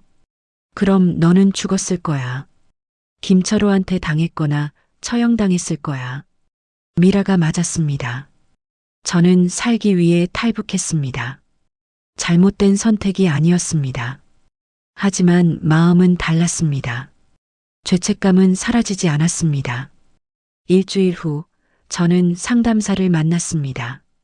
아버지 이야기를 했습니다. 상담사가 말했습니다. 수진 씨, 당신은 선택해야 했어요. 당신의 삶 아니면 아버지의 삶. 그건 선택이 아니에요. 강요해요. 하지만 제가 선택했어요. 저를 선택했어요. 그게 잘못된 건가요? 살고 싶었던 게 잘못인가요? 아니에요. 하지만 아버지는 죽었어요. 상담사가 한숨을 쉬었습니다. 수진 씨, 북한 체제를 미워하세요. 자신을 미워하지 마세요. 저는 노력했습니다. 체제를 미워하려고, 자신을 용서하려고. 하지만 쉽지 않았습니다. 아버지의 소식을 들은 후 저는 결심했습니다. 영희 언니를 위한 추모식을 열기로 했습니다. 2017년 5월 8일 언니가 처형당한 지 6년이 되는 날이었습니다. 저는 탈북자 인권단체에 연락했습니다. 도움을 요청했습니다. 추모식을 준비했습니다. 장소를 예약했습니다. 서울 시내 작은 성당이었습니다. 초대장을 만들었습니다. 탈북자 커뮤니티에 공유했습니다. 박영희를 추모합니다. 2017년 5월 8일 북한에서 처형된 24세 여군. 진실을 알고자 했던 그녀를 기억합니다. 50명이 참석하겠다고 했습니다. 대부분 탈북자였습니다. 몇몇은 인권활동가였습니다. 2023년 5월 8일 추모식 날이었습니다. 오후 6시 사람들이 모였습니다. 70명쯤 왔습니다. 예상보다 많았습니다. 성당 앞에 영희 언니 사진을 놓았습니다. 군복 입은 사진이었습니다. 제가 기억을 더듬어 그린 초상화였습니다. 실제 사진은 없었으니까요. 촛불을 켰습니다. 꽃을 놓았습니다. 흰 국화였습니다. 추모식이 시작되었습니다. 저는 단상에 올라섰습니다. 여러분, 오늘 우리는 박영희를 추모합니다. 제 선임이었고 친구였고 희생자였던 그녀를 기억합니다. 제 목소리가 떨렸습니다. 하지만 계속했습니다. 영희 언니는 24살에 죽었습니다. 남한 방송을 들었다는 이유로 처형당했습니다. 진실을 알고 싶어 했다는 이유로 죽었습니다. 저는 그 처형에 참여했습니다. 총을 들었습니다. 쐈습니다. 제 손으로 언니를 죽였습니다. 청중이 숨을 죽였습니다.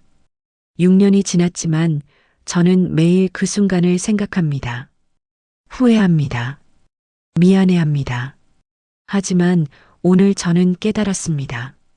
제가 할 일은 후회가 아니라 기억이라는 것을, 영희 언니를 기억하고 그녀의 꿈을 이어가는 것이라는 것을. 영희 언니는 자유를 원했습니다. 진실을 원했습니다. 그래서 오늘 저는 약속합니다. 언니의 이야기를 계속 전하겠습니다. 북한의 진실을 알리겠습니다. 박수가 터졌습니다. 많은 사람들이 울고 있었습니다. 다른 탈북자들도 나와서 이야기했습니다. 자신들의 경험을, 잃어버린 사람들을. 한 남자가 말했습니다. 제 동생도 2015년에 처형당했습니다. 중국 드라마를 봤다는 이유로요. 18살이었습니다. 한 여자가 말했습니다. 제 친구는 탈북하다가 중국에서 잡혔습니다. 북송되어 수용소로 갔습니다. 소식이 없습니다. 이 시간 동안 이야기가 이어졌습니다. 슬픔이, 분노가, 그리움이. 추모식이 끝나고 다 같이 묵념했습니다. 1분간 침묵했습니다. 그리고 노래를 불렀습니다. 아리랑을. 남북이 함께 부르는 노래였습니다. 아리랑 아리랑 아라리요. 아리랑 고개로 넘어간다. 눈물이 흘렀습니다. 모두의 눈에서. 추모식 후 많은 사람들이 저에게 왔습니다. 고마워요. 이런 자리 만들어줘서. 우리도 잊지 말아야죠. 희생자들을. 저는 고개를 끄덕였습니다. 미라가 저를 껴안았습니다. 수진아, 잘했어. 영희 언니도 기뻐하실 거야. 저는 영희 언니 사진을 봤습니다. 군복 입은 젊은 얼굴. 24살. 너무 어렸습니다. 언니 약속 지킬게요. 언니 이야기 계속할게요. 잊지 않을게요. 바람이 불었습니다. 촛불이 흔들렸습니다. 언니의 대답 같았습니다. 아버지는 죽었습니다. 하지만 어머니는 살아계셨습니다. 저는 어머니를 구출하기로 결심했습니다. 동생들도 함께. 하지만 쉽지 않았습니다. 돈이 많이 필요했습니다. 브로커 비용이 한 사람당 700만 원이었습니다. 세 사람이면 2,100만 원. 저는 돈을 모았습니다. 아르바이트를 더 했습니다. 카페에서 일했습니다. 과외도 했습니다. 1년이 걸렸습니다. 2024년 3월 드디어 2,100만 원을 모았습니다. 저는 브로커를 찾았습니다. 탈북자 커뮤니티에서 소개받았습니다. 중국에 있는 조선족 남자였습니다. 이름은 김철웅. 45살. 10년간 탈북자 구출을 도와왔다고 했습니다. 전화 통화를 했습니다. 어머니와 동생들을 데려오고 싶습니다. 위치가 어디죠? 함경북도 온성군입니다. 그쪽은 어려워요. 국경 경비가 삼엄해요. 얼마나 걸릴까요? 빠르면 3개월, 늦으면 6개월. 성공 보장은 못해요. 실패하면요? 돈은 돌려받지 못해요. 그리고 가족이 위험해질 수도 있어요. 저는 고민했습니다. 위험했습니다. 하지만 시도해야 했습니다. 하겠습니다. 돈부터 보내세요. 절반은 성금, 나머지는 성공 후에요. 저는 1,050만 원을 송금했습니다. 제 모든 저축이었습니다. 김철웅이 일을 시작했습니다. 북한에 연락책이 있었습니다. 그 사람이 어머니에게 접근했습니다. 3주 후 연락이 왔습니다. 어머니를 만났어요. 처음에는 의심했지만 수진 씨 이름을 말하니까 믿었어요. 어머니가 뭐라고 하셨어요? 울었어요. 딸이 살아있다는 걸 알고 기뻐했어요. 하지만 탈북은 두려워해요. 설득해 주세요. 제발이요. 노력해 볼게요. 2개월이 지났습니다. 2024년 5월, 김철웅이 다시 연락했습니다. 어머니가 동의했어요. 동생들도요. 다음 달에 시도할 거예요. 조심해 주세요. 제발 안전하게요. 최선을 다할게요. 6월 15일, 탈북 예정일이었습니다. 저는 그날 하루 종일 전화기를 붙잡고 있었습니다. 밤 11시, 전화가 왔습니다. 실패했어요. 뭐라고요? 국경에서 걸렸어요. 순찰대가 발견했어요. 어머니와 동생들은 도망쳤어요. 다행히 체포는 안 됐어요. 저는 안도하면서도 절망했습니다. 다시 시도할 수 있어요? 한 달 후에요. 지금은 경비가 강화됐어요. 7월 20일, 2번째 시도였습니다. 또 실패했습니다. 이번에는 밀고자 때문이었습니다. 누군가 신고했습니다. 저는 울었습니다. 안 되는 건가? 어머니를 구할 수 없는 건가? 8월 말, 김철웅이 마지막 기회라고 했습니다. 이번에 안 되면 당분간 시도하지 말아야 해요. 너무 위험해요. 알겠습니다. 이번에는 꼭 성공해 주세요. 9월 5일, 3번째 시도. 저는 기도했습니다. 신을 믿지 않았지만 기도했습니다. 새벽 3시, 전화가 왔습니다. 성공했어요. 정말요? 네. 어머니와 동생 둘 다 두만강을 넘었어요. 지금 중국에 있어요. 저는 소리쳤습니다. 기뻤습니다. 살았습니다. 어머니가 살았습니다. 언제 한국에 오나요? 한 달 정도 걸릴 거예요. 중국에서 대사관까지 가야 해요. 조심해야 해요. 저는 매일 연락을 기다렸습니다. 매일 전화기를 확인했습니다. 9월 말, 어머니가 한국 대사관에 도착했습니다. 10월 15일, 어머니와 동생들이 한국 땅을 밟았습니다. 저는 인천공항에 갔습니다. 도착 게이트 앞에서 기다렸습니다. 그리고 봤습니다. 어머니를 7년 만에. 어머니는 늙었습니다. 머리가 하얗게 샜습니다. 54살이었지만 70살처럼 보였습니다. 엄마. 저는 달려갔습니다. 어머니를 껴안았습니다. 수진아, 정말 수진이냐? 네, 엄마 저예요. 어머니가 울었습니다. 저도 울었습니다. 살아있구나. 내가 정말 살아있구나. 네, 엄마 살아있어요. 여기 있어요. 동생들도 왔습니다.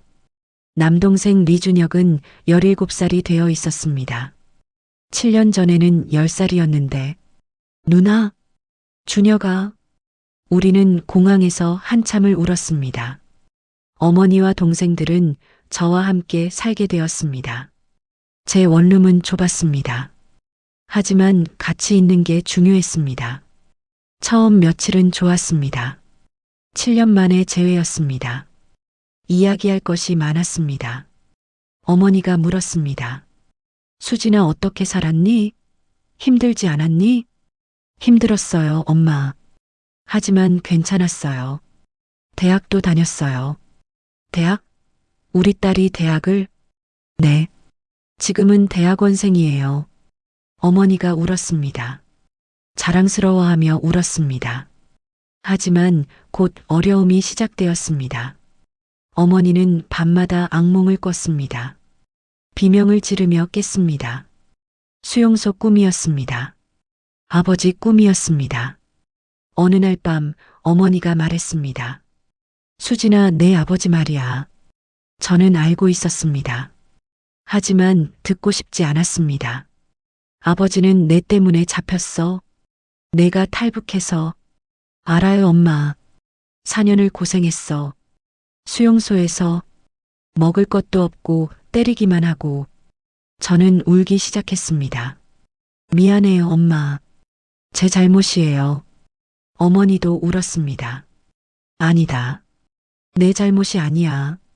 내가 안 나왔으면 넌 죽었을 거야. 아버지도 그렇게 말했어. 딸이 살았으면 됐다고. 저는 더 울었습니다. 아버지가 저를 용서했다는 말이 더 아팠습니다. 동생 준혁이는 적응을 못했습니다. 학교에 다녔지만 친구를 사귀지 못했습니다. 어느 날 준혁이가 말했습니다. 누나, 나 북한이 그리워. 저는 놀랐습니다. 왜? 여기가 더 좋잖아. 아니야. 여기는 복잡해. 사람들이 빨라. 나는 못 따라가. 천천히 적응하면 돼. 하지만 준혁이는 계속 힘들어했습니다. 학교에서 왕따를 당했습니다. 북한에서 왔다는 이유로 어느 날 준혁이가 싸우고 왔습니다. 얼굴에 멍이 들었습니다. 무슨 일이야? 애들이 놀려. 빨갱이 새끼라고. 북한 간첩이라고. 저는 화가 났습니다. 학교에 전화했습니다. 항의했습니다. 하지만 쉽게 해결되지 않았습니다. 편견은 깊었습니다. 12월이 되었습니다. 가족이 함께 지낸 지 2개월이 되었습니다. 어느 날 저녁 저희는 같이 TV를 봤습니다. 북한 뉴스가 나왔습니다. 어머니가 화면을 봤습니다. 그리고 울기 시작했습니다. 왜 그래요, 엄마? 저기 내 오빠 마을이야. 오빠요? 그제야 기억났습니다. 저에게 오빠가 있었습니다. 첫째였습니다. 군대에 갔었습니다. 오빠는 어떻게 됐어요? 어머니가 고개를 저었습니다. 모르겠다. 내가 탈북한 후 소식이 끊겼어. 군대에서 쫓겨났을 거야. 연좌제 때문에. 오빠도 고통받고 있었습니다. 제 때문에. 저는 죄책감에 눌렸습니다. 가족을 구했지만 또 다른 가족은 버렸습니다. 그날 밤 저는 잠을 이루지 못했습니다. 2025년 1월 저는 새로운 제안을 받았습니다. 유엔 인권이사회에서 북한 인권에 대해 증언해달라는 요청이었습니다. 스위스 제네바에서 열리는 회의였습니다. 저는 고민했습니다. 국제 무대였습니다. 전 세계가 볼 것이었습니다. 하지만 이것도 목소리를 내는 방법이었습니다. 가겠습니다. 2월 저는 제네바로 갔습니다. 생애 첫 해외여행이었습니다. 비행기에서 창밖을 봤습니다. 구름 위를 날고 있었습니다. 신기했습니다. 제네바는 아름다웠습니다. 깨끗하고 조용했습니다. 북한과 완전히 달랐습니다. 유엔 건물에 도착했습니다. 거대했습니다. 각국 국기가 펄럭였습니다. 회의장에 들어갔습니다. 수백 명이 앉아 있었습니다. 각국 대표들이었습니다. 저는 떨렸습니다. 하지만 해야 했습니다. 제 차례가 왔습니다. 단상에 올라섰습니다. 마이크 앞에 섰습니다. 안녕하세요. 저는 리수진입니다. 북한 탈북자입니다. 통역이 시작되었습니다. 제 말이 여러 언어로 번역되었습니다. 저는 19살에 북한을 떠났습니다. 군인이었습니다. DMZ를 혼자 넘었습니다. 청중이 집중했습니다. 제가 탈북한 이유는 간단합니다. 살고 싶었습니다. 자유롭게 살고 싶었습니다. 하지만 그 대가가 있었습니다. 제 아버지는 수용소에서 죽었습니다. 제 오빠는 소식이 끊겼습니다. 제 가족은 고통받았습니다. 북한은 한 사람의 탈북으로 온 가족을 처벌합니다. 이것이 연좌제입니다. 이것이 북한 인권 상황입니다.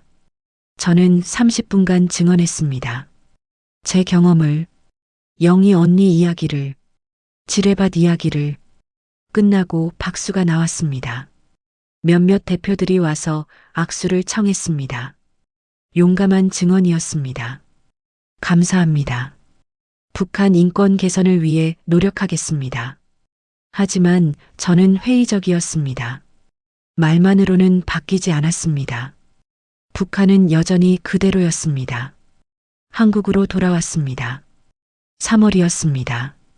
언론에서 제 증언을 보도했습니다. 다시 한번 저는 유명해졌습니다. 하지만 이번에는 달랐습니다. 저는 준비되어 있었습니다. 제 이야기를 하는 이유를 알고 있었습니다. 4월, 저는 책을 쓰기 시작했습니다. 제 경험을 정리하는 책이었습니다. 제목은 정했습니다. 48시간. 제가 DMZ에서 보낸 시간이었습니다. 매일 3시간씩 썼습니다. 6개월이 걸렸습니다. 책은 제 모든 것이었습니다. 두려움, 고통, 희망, 사랑. 10월 책이 출판되었습니다. 반응이 뜨거웠습니다. 베스트셀러가 되었습니다. 많은 사람들이 읽었습니다. 댓글을 남겼습니다. 응원했습니다. 어떤 독자가 편지를 보냈습니다. 수진 씨 책을 읽고 울었습니다. 북한 사람들의 고통을 몰랐습니다. 이제 알았습니다. 관심 갖겠습니다. 이런 반응이 저를 움직였습니다. 제 이야기가 변화를 만들고 있었습니다. 2025년 11월, 저는 27살입니다. 대학원을 졸업했습니다. 북한 인권으로 석사학위를 받았습니다. 지금은 인권단체에서 일하고 있습니다. 탈북자 지원과 북한 인권 개선 활동을 합니다. 어머니와 동생은 이제 적응했습니다. 어머니는 장마당 음식을 만들어 팝니다. 작은 식당을 차렸습니다. 북한 음식을 파는 곳입니다. 장사가 잘 됩니다. 사람들이 북한 음식이 궁금해합니다. 동생 준혁이는 고등학교를 졸업했습니다. 내년에 대학에 갑니다. 컴퓨터 공학을 전공하고 싶다고 합니다. 저는 매주 강연을 합니다. 대학교, 고등학교, 기업, 여러 곳에서 제 이야기를 합니다. 사람들은 궁금해합니다. 북한이 정말 그렇게 나쁜가요? 네, 그렇습니다. 자유가 없습니다. 인권이 없습니다. 언젠가 통일이 될까요? 모르겠습니다. 하지만 희망합니다. 가족을 원망하지 않나요? 아니요. 사랑합니다. 그리고 미안해합니다. 영희 언니에 대한 기억도 계속 이어갑니다. 매년 5월 8일에 추모식을 엽니다. 점점 더 많은 사람들이 참여합니다. 작년에는 200명이 왔습니다.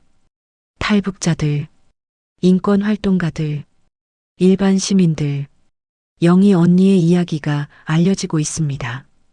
잊히지 않고 있습니다. 아버지에 대한 죄책감은 여전합니다. 하지만 이제는 받아들였습니다. 제가 산 것은 잘못이 아니라고, 살아남은 자의 책임을 다하는 것이 중요하다고. 오빠에 대한 소식은 아직 없습니다. 저는 계속 찾고 있습니다. 언젠가는 소식을 들을 수 있기를 바랍니다. 저는 연애도 시작했습니다. 남자친구가 생겼습니다.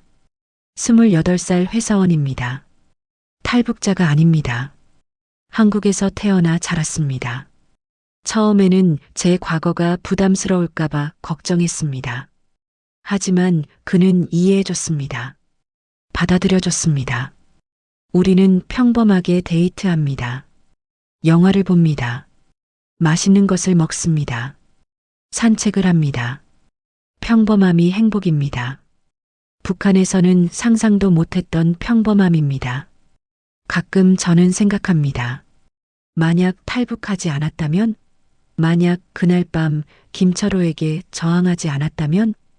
지금쯤 어떻게 살고 있을까? 아니, 살아있기는 할까? 답은 모릅니다. 하지만 지금 여기 있다는 것이 감사합니다. 매일 아침 일어나서 창문을 엽니다. 서울이 보입니다. 자유로운 도시입니다. 제가 선택한 곳입니다.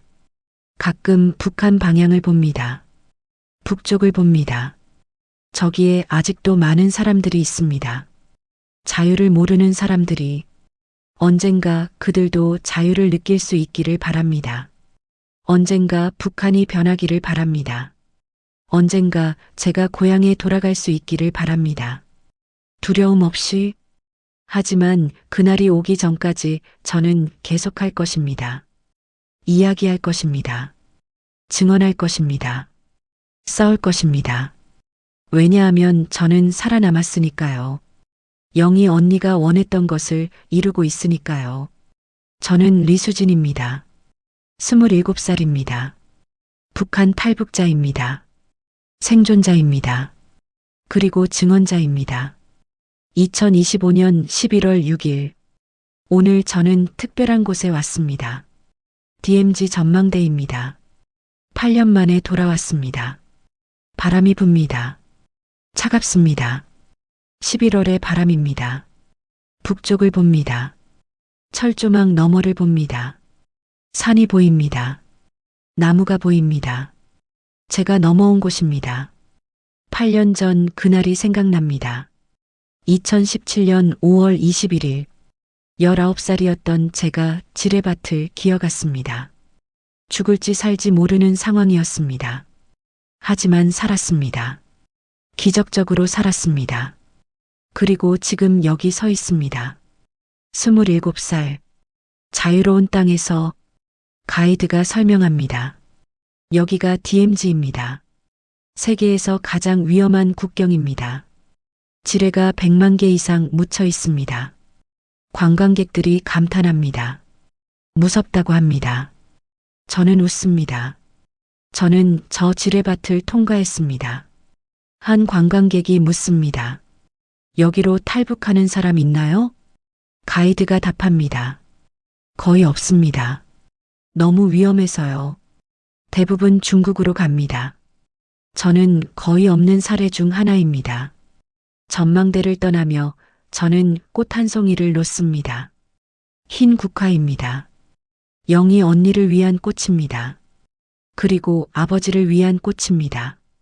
그리고 아직 북한에 있는 모든 사람들을 위한 꽃입니다. 서울로 돌아가는 버스 안에서 저는 생각합니다. 제 삶은 완벽하지 않습니다. 여전히 악몽을 꿉니다. 여전히 죄책감이 있습니다. 여전히 슬픔이 있습니다. 하지만 희망도 있습니다. 사랑도 있습니다. 미래도 있습니다. 저는 혼자가 아닙니다. 어머니가 있습니다. 동생이 있습니다. 친구들이 있습니다. 남자친구가 있습니다. 그리고 무엇보다 제 이야기를 들어주는 사람들이 있습니다. 여러분이 있습니다. 저는 이 영상을 보는 여러분에게 말하고 싶습니다. 북한은 멀리 있는 것 같지만 가깝습니다. 북한 사람들은 다른 것 같지만 같습니다. 우리와 같은 사람들입니다. 그들도 사랑하고 싶어 합니다. 자유롭게 살고 싶어 합니다. 행복하고 싶어 합니다. 하지만 체제가 그들을 가둬놓았습니다. 우리가 할 수 있는 것은 관심입니다. 목소리입니다. 행동입니다. 잊지 말아주세요. 북한에 아직도 2,500만 명이 있다는 것을, 그들에게도 희망이 필요하다는 것을 저는 계속 이야기할 것입니다. 제 목소리가 닿는 한 계속 말할 것입니다. 왜냐하면 저는 그들의 목소리이기도 하니까요. 탈북하지 못한 사람들의 목소리이니까요. 영희 언니가 제게 말했습니다. 살아남으라고, 나가라고. 저는 살아남았습니다. 나갔습니다. 그리고 이제 돌아보고 있습니다. 아직 거기 있는 사람들을. 언젠가 북한이 변할 것입니다. 언젠가 통일이 될 것입니다. 언젠가 모두가 자유로울 것입니다. 그날까지 저는 기다리지 않을 것입니다. 계속 일할 것입니다. 계속 싸울 것입니다. 여러분도 함께 해주세요. 관심 가져주세요. 응원해주세요. 감사합니다. 제 이야기를 들어주셔서 감사합니다. 끝까지 봐주셔서 목숨을 걸고 탈북한 탈북민을 응원하신다면 구독과 좋아요 부탁드립니다. 더 많은 사람들에게 이 이야기가 전해지도록. 그리고 기억해 주세요. 자유는 공짜가 아닙니다. 누군가의 희생과 용기가 있었습니다. 우리가 누리는 자유를 소중히 여기고 아직 자유롭지 못한 사람들을 기억해 주세요.